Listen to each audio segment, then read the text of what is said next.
Carson Wentz not making much magic happen for the Colts. He has not just one but two sprained ankles, didn't practice again on Thursday.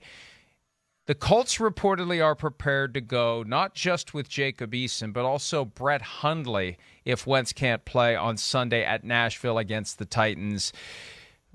We knew that the first 5 games were going to be difficult for the Colts, but we thought, hey, maybe Carson Wentz is going to have some sort of a rebirth and it's all going to work, and they've got the great offensive line, they've got the great defense. So far, it's all fallen apart for the Colts. With or without Wentz, they got their work cut out for them at Tennessee. Without Wentz, Peter, I got a ton of respect for how Chris Ballard's built that roster, but their plan B and C at quarterback has just not worked out for them, and it's going to blow up in their faces potentially on Sunday. Look, here's the thing about Carson Wentz, that it's too early now to draw definitive conclusions, Mike, but it's the classic old football cliche. The most important element of ability is availability. And whatever you say, you can say it's just like the Jimmy Garoppolo thing. Oh, my God, freak injuries. People fell on his leg. Well, okay, but he's injured, so you can't count on him. That's all there is to it. It's fluky maybe. Yeah, that's fine. But, and with Carson Wentz, just look at the Carson Wentz situation in Philadelphia and in Indianapolis. Mike, this is 3 of the past 5 years that, and look, last year it's 4 of the last 5 years if you count performance. But 3 of the last 5 years, injuries have taken him off the field. Perhaps if this year is also significant, for significant periods of time. So how do you build your team around that? How do you do that?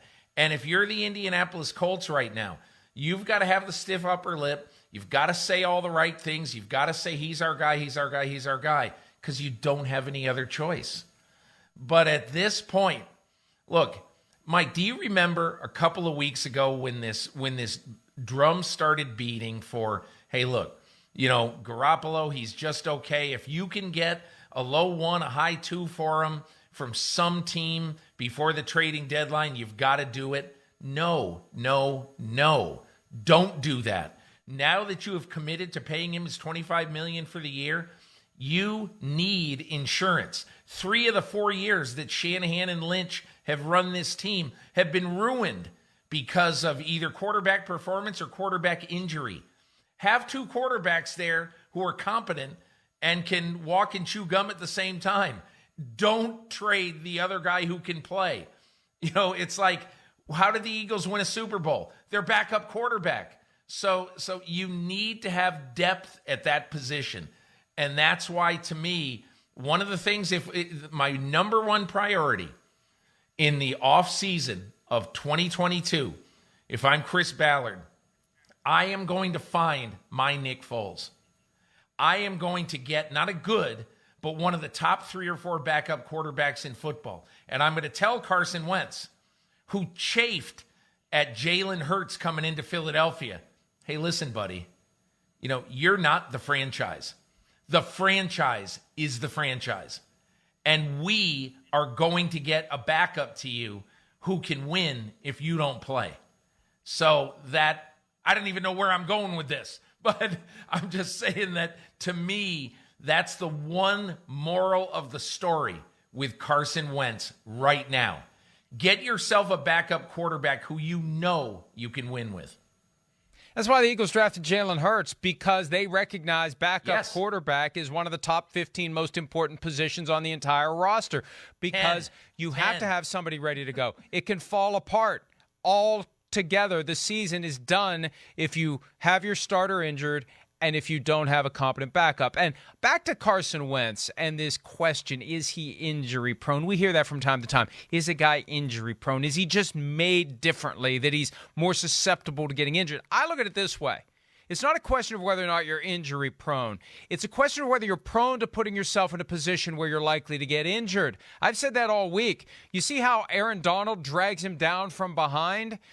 Tom Brady's never getting dragged down from behind by Aaron Donald. I guarantee you, when the Buccaneers play the Rams on Sunday, you will not see Aaron Donald tackling Tom Brady the way that Aaron Donald tackled Carson Wentz, because Brady is going to say, oh, bleep, that's Aaron Donald.